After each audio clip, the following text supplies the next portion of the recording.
नमस्कार मित्रों। पिछली कक्षा के अंदर हमने एल्गी के सामान्य गुण के बारे में अध्ययन किया। उसी क्रम को जारी रखते हुए आज हम एल्गी या शैवाल के जो प्लांट बॉडी जो है उसके विभिन्न प्रकार की जो फॉर्म्स, जो अवस्थाएं जो पाई जाती हैं, जिन्हें हम सुकाय कहते हैं, उनके कितने कितने प्रकार पाए जाते हैं उसके बारे में हम अध्ययन करेंगे, जिसे हम अंग्रेजी में रेंज ऑफ थैलस स्ट्रक्चर भी कहते हैं। मित्रों, एल्गी मुख्य रूप से दो रूप में पाई जाती है, यूनिसेलुलर फॉर्म्स और मल्टीसेलुलर फॉर्म्स। अलग अलग वैज्ञानिकों ने अलग अलग प्रकार से इसका वर्गीकरण किया है। हम जिस वर्गीकरण के बारे में आज अध्ययन करने जा रहे हैं उसके अनुसार एल्गी या शैवाल के सुकाय को 5 भागों के अंदर विभक्त किया गया है। मित्रों, एल्गी 1 माइक्रोन से लेकर मल्टी मीटर साइज तक या बहु मीटर आकार तक की हो सकती है। इनके ग्रुप्स के बारे में हम बात करें तो पहला ग्रुप है थैलस का, वो है यूनिसेल्युलर फॉर्म्स या एक कोशिकीय प्रारूप। दूसरा है कॉलोनियल फॉर्म्स, यानी कॉलोनी के रूप में पाई जाने वाली एल्गी। तीसरा है फिलामेंटस फॉर्म्स। फिलामेंटस यहाँ पर की सुकाय तंतुमय संरचना के अंदर होता है। चौथा साइफोनेशियस फॉर्म, साइफोनेशियस यानी नलिका रूपी सुकाय। अंतिम है पेरेनकाइमेटस फॉर्म। पेरेनकाइमेटस फॉर्म के अंदर जो सुकाय है वो एक मृदु उत्तकीय कोशिकीय संरचना के समान नजर आता है, इसलिए हम इसको मृदु उत्तकीय कोशिका समान शैवाल या पेरेनकाइमेटस फॉर्म्स कहते हैं। सबसे पहले हम यूनिसेलुलर फॉर्म्स के बारे में बात करते हैं। यूनिसेलुलर या एक कोशीय कोशिकीय प्रारूप। यूनिसेलुलर फॉर्म्स के अंदर हम देखते हैं कि इसके अंदर टोटल 4 प्रकार के प्रारूप होते हैं। पहला है राइजोपोडियल यूनिसेल। राइजोपोडियल यानी इसके अंदर राइजोपोडिया जैसी संरचना पाई जाती है। राइजोपोडिया जिसके द्वारा चलन संभव है।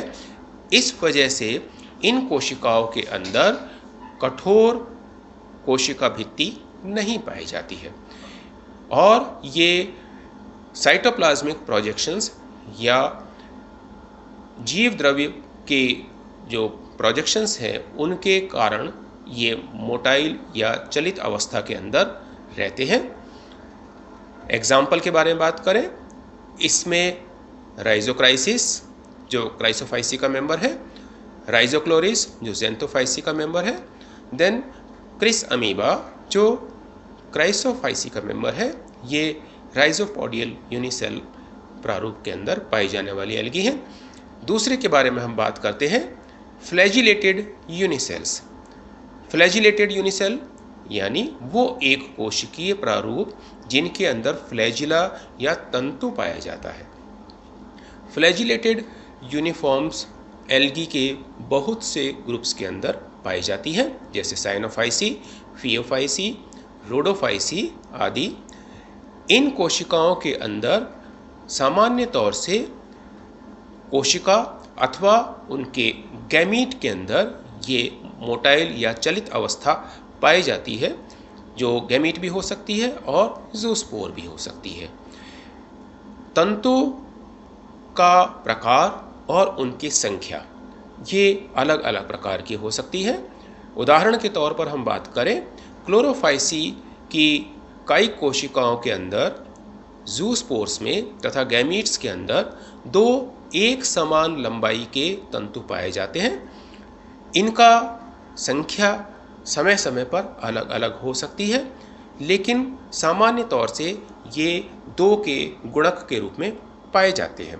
इसी प्रकार डिनोफाइसी के मेंबर्स के अंदर हम बात करें तो डिनोफाइसी में ये तथा जेंथोफाइसी में 2 असमान आकृति के या असमान लंबाई के फ्लैजिला पाए जाते हैं।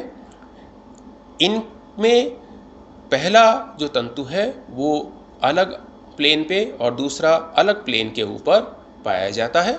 इसी प्रकार से यूग्लिनोफाइसी के अंदर केवल एक फ्लैजिला या एक तंतु पाया जाता है, जो कि कोशिका के या थैलस के अग्रभाग से निकलता है। ये जो फ्लैजिलेटेड यूनिसेल्स हैं या एक कोशिकीय अवस्थाएं हैं, ये पेरीप्लास्टिक होती हैं, जिसमें कोशिका भित्ति नहीं पाई जाती है। उदाहरण के तौर पर यूग्लिना, या कुछ ऐसे भी हैं जिनके अंदर कोशिका भित्ति पाई जाती है, जैसे क्लैमाइडोमोनास, फैक्टोस, जिनके अंदर थिक कैल्केरियस कवरिंग या कैप्सूल पाया जाता है। दूसरे प्रारूप के बारे में हम बात करें, स्पाइरल फिलामेंटस यूनिसेल, यानी ये एक कोशिकीय अवस्थाएं हैं, लेकिन ये जो कोशिका है ये एक स्प्रिंग के रूप में एक स्पाइरल फॉर्म के अंदर पाई जाती है। उदाहरण के तौर पर स्पाइरुलिना, जो कि साइनोफाइसी का मेंबर है। अब हम आते हैं नॉन मोटाइल यूनिसेल्स के ऊपर। नॉन मोटाइल यूनिसेल ये वो कोशिकाएं या ये वो प्रकार है जो कि सामान्य तौर से कोकोइडल एल्गी के अंदर पाए जाते हैं। इनके अंदर फ्लैजिला या तंतु नहीं होता है। इसी के सहयोगी अंगों के रूप में आई स्पॉट आदि भी नहीं होते हैं, जिससे कि लोकोमोशन में सहायता मिलती है या चलन में सहायता मिलती है।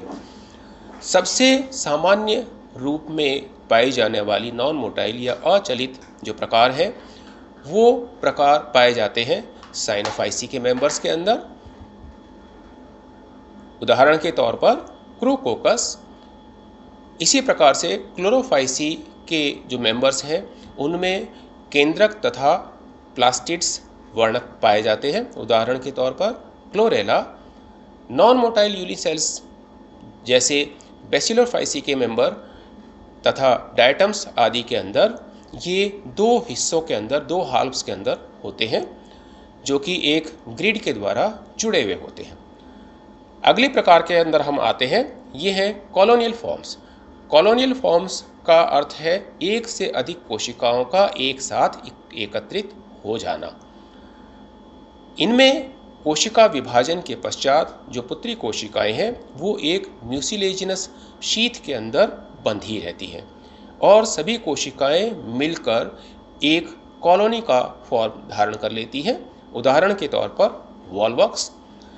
अब इसके जो अलग अलग प्रकार हैं उनके बारे में बात करते हैं। पहला है सिनोबियल फॉर्म। सिनोबियल फॉर्म के अंदर जो कॉलोनी का जो आकार है वो एक सिनोबिया के समान होता है। सिनोबिया सामान्य तौर से एक जुवेनाइल स्टेज है जो कि समय के साथ साथ आकार में वृद्धि करती है। ये सिनोबिया चलित भी हो सकते हैं और अचलित प्रकार के भी हो सकते हैं। एग्जाम्पल की बात करें जैसे पेंडोरिना, यूडराइना, वॉल्वॉक्स आदि। अगली अवस्था है पामेलॉइड अवस्था। पामेलॉइड के अंदर जो कॉलोनी है उस कॉलोनी का जो शेप है और साइज है वो निश्चित नहीं होता है, अर्थात ये विभिन्न विभिन्न आकार और विभिन्न विभिन्न प्रकार के हो सकते हैं। कोशिकाएं सामान्य तौर से इर्रेगुलरली या अनियमित प्रकार से एकत्रित होती हैं, जो कि एक कॉमन म्यूसिलेजिनस मैट्रिक्स के अंदर बंधी हुई रहती हैं। उदाहरण के तौर पर क्लैमाइडोमोनास, टेट्रास्पोरा, एफेनोथीका। तीसरी प्रकार है डेंड्रॉइड। डेंड्रॉइड में जो कॉलोनी है ये एक माइक्रोस्कोपिक ट्री के समान नज़र आती है, यानी जो कोशिकाएं हैं वो इस प्रकार से व्यवस्थित होती हैं कि जो एक पेड़ के समान, पेड़ की शाखाओं के समान संरचना में नज़र आती है जब हम उन्हें माइक्रोस्कोप में देखते हैं। इनमें जो म्यूसिलेजिनस थ्रेड है ये प्रत्येक कोशिका के आधार से शुरू होता है। उदाहरण के तौर पर क्राइसोडेंड्रॉन, जो कि क्राइसोफाइसी का मेंबर है। अंतिम प्रकार के बारे में हम बात करें कॉलोनियल फॉर्म्स में, ये है राइजोपोडियल फॉर्म। राइजोपोडियल फॉर्म की जो कॉलोनी है ये कॉलोनी राइजोपोडिया के द्वारा आपस में जुड़ी रहती है। उदाहरण के तौर पर क्राइसीडिएस्ट्रम, जो कि क्राइसोफाइसी का मेंबर है, ये राइजोपोडियल कॉलोनियल फॉर्म्स के अंदर आता है। मित्रों, जो हमने आज डिस्कस किया है इसकी पीडीएफ के अंदर आप इनकी संरचना, इनके के बारे में जिसका कि डायग्राम के द्वारा निरूपण किया गया है, आप आसानी से अध्ययन कर सकते हैं। अगली कक्षा में इसी क्रम को हम जारी रखेंगे। तब तक के लिए धन्यवाद। Thank you.